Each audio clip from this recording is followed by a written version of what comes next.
Assalamualaikum warahmatullahi wabarakatuh. Jumpa lagi dengan saya di channel Korean Chong, dan kali ini kita akan unboxing sebuah smartphone. Oke, ini dia box paketan kita kali ini dan langsung saja kita bongkar. Let's go. Oke, ini dia box paketan kita kali ini dan langsung saja kita bongkar ya. Oke, ini dia yang kita beli, yaitu Vivo Y100 5G, Vivo Y100 5G yang varian RAM 8GB, internal 256GB. Di bagian depannya cuma ada logo Y dan Vivo Y100 5G, udah nggak ada lagi, nggak ada gambar smartphone-nya. Bagian kanannya di sini ada baterainya 5000 mAh fast charge, dan juga di sini 80 watt ya, mantap. Ini dual stereo, mantap, ini sudah diandalkan ya. Dan 120 Hz, pokok ini keunggulannya. Dan di bagian belakangnya di sini saya yang ambil ini yang warnanya hitam onyx, di depan juga ada tulisan black nih. Oke, langsung aja kita bongkar. Oke, dan di bagian dalamnya seperti ini, ada smartphone-nya, kita taruh dulu. Dan di sini ada stiker IMEI, ada partisi, dan di sini ada panduan ringkas dan juga kartu garansi yang sudah diambil ya. Dan di sini ada silikon case bening clear, dan di sini ada kabel charger. Kabel chargernya sudah menggunakan Type C ya, dan warna putih. Dan di sini ada kepala charger, yang kepala chargernya ini sudah mendukung 80 watt ya. Tuh gokil parah kan. Oke, dan di sini ada SIM tray ejector. Oke, mungkin ini aja yang kita dapetin kalau kita beli Vivo Y100 5G. Kita ke smartphone-nya. Wis, cakep kayak gini ya. Dan sambil lalu kita nyalakan smartphone-nya.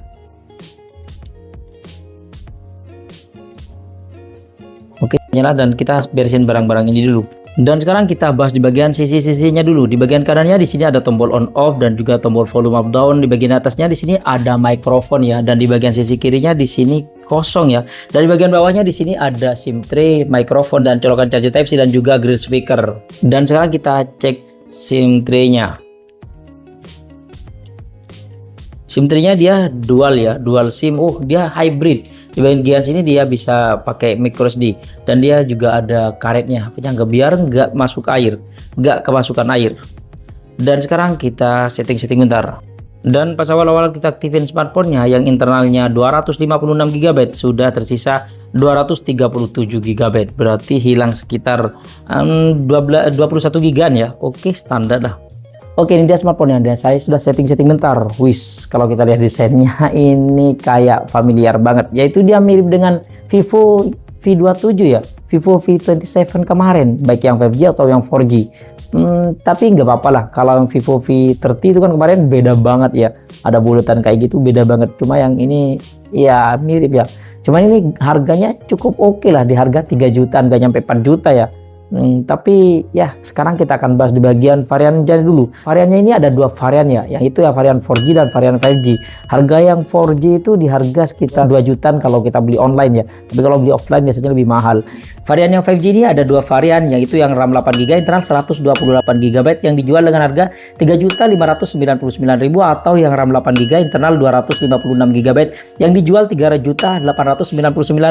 Tapi saya dapetinnya yang 3.200.000-an ya, tapi sudah garansinya sudah jalan. Tapi nggak apa-apa lah walaupun sudah jalan, karena paling sudah sebulan 2 bulan. Tapi ini baru loh. Dan tuh warnanya dia ada dua warna, yaitu ungu anggrek dan satu lagi itu hitam onyx. Yang saya ambil ini yang hitam onyx. Dan sekarang kita bahas bagian body. Dan tuh desainnya cakep banget ya. Kayaknya ada bintik-bintik di bagian belakang itu kayak pasir, dan di sini bergaris-garis gitu ya. Dan untuk bodinya dia masih menggunakan plastik, dan framenya juga menggunakan plastik. Dan dia sudah memiliki IP54 yang tahan percikan air dan juga debu.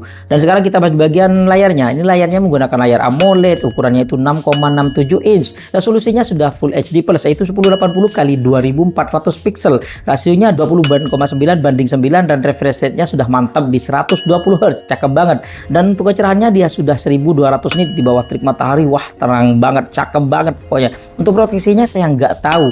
Kayaknya nggak ada proteksinya, tapi untungnya dia masih mendapatkan screen protector ya. Dan untuk keamanannya dia ada dua keamanan, yaitu Screen Touch ID. Kalau di Samsung kan namanya itu display fingerprint, dan satu lagi itu face unlock. Dan dia kalau kita lihat, cepat banget ya, fingerprintnya lumayan cepat, dan dia bisa ketuk 2 kali untuk mematikan layar dan mematikannya. Dan ini face unlocknya cepat banget ya, mantap. Dan sekarang kita bahas di bagian Androidnya. Di Androidnya menggunakan Android 14 dan interface-nya menggunakan Vantage OS 14. Ini cakep banget. Dan untuk sekarang kita bahas bagian prosesornya. Dia prosesornya menggunakan Qualcomm Snapdragon 4 Gen 2 5G yang sudah 4 nanometer yang didukung dengan RAM 8GB, bisa ditambah 8GB secara virtual dan internal 256GB. Yang mana kalau kita lihat di AnTuTu benchmark-nya dia mencapai 397 ribuan. Gokil banget sih.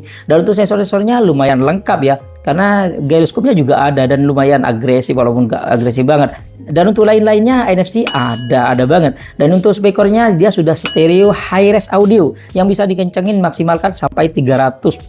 Gokil banget. Dan kalau teman-teman pengen dengerin suaranya seperti ini.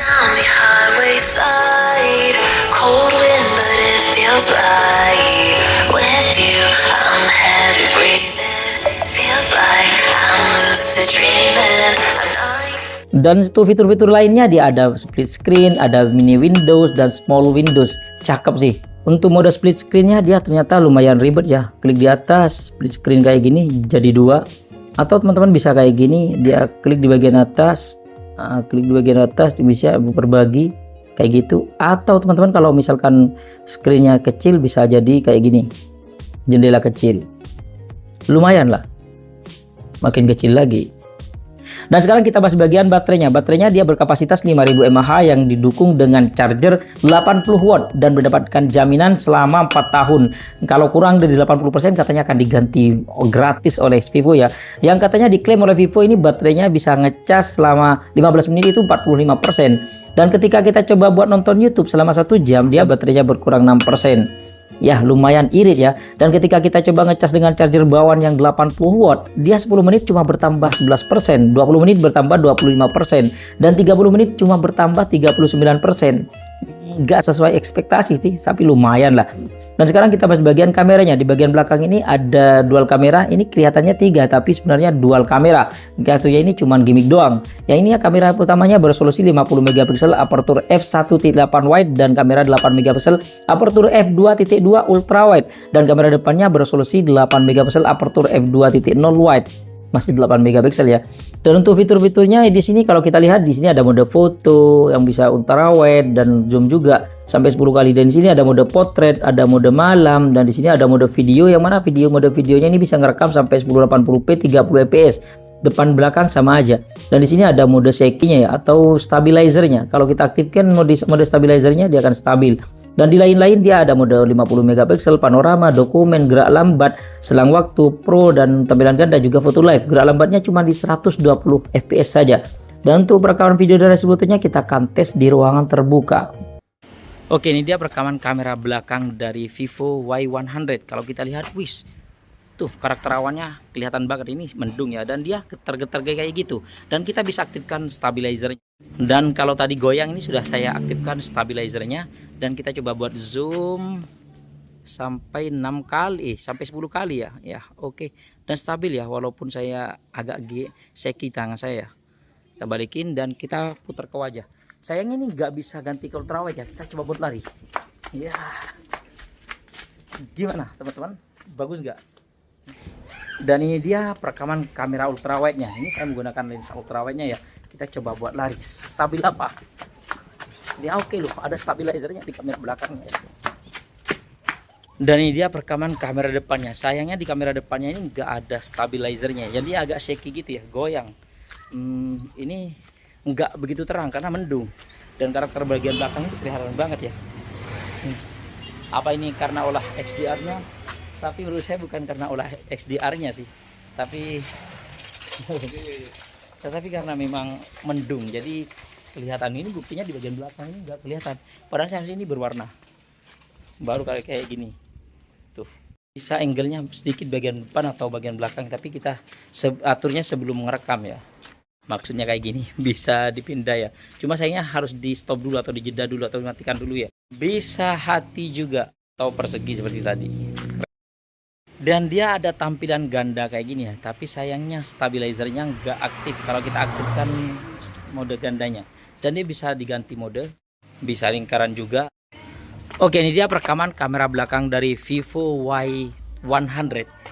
Kalau kita lihat di layar sih ini terang banget ya, walaupun kalau kita arahkan ke cahaya kayak gitu ya, bias gitu, tapi kalau ini oke lah. Dan kalau kita coba putar ke wajah kayak gini ya, teman-teman bisa nilai sendiri sih kualitas kameranya. Kalau malam-malam kayak gini ya, perekaman ultrawide nya ini saya ngerekamnya jam 9 lewat ya, jam 8 lewat. Ini tadi kamera utamanya terang banget kan. Ini kalau ultrawide nya ini agak gelap, tapi ini lumayan terang loh.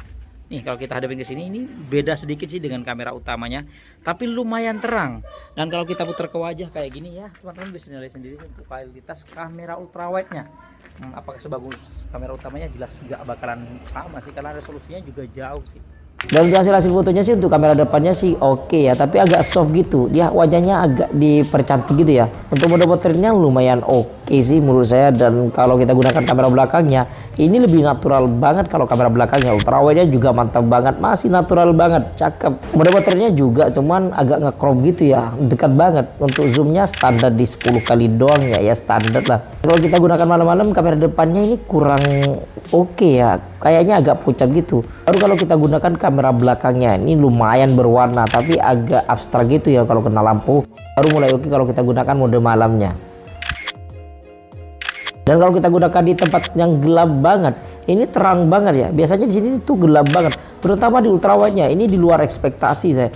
Ya, ini terang banget ultrawide-nya. Kalau kita gunakan mode malamnya, pokoknya terang banget, mantap pokoknya.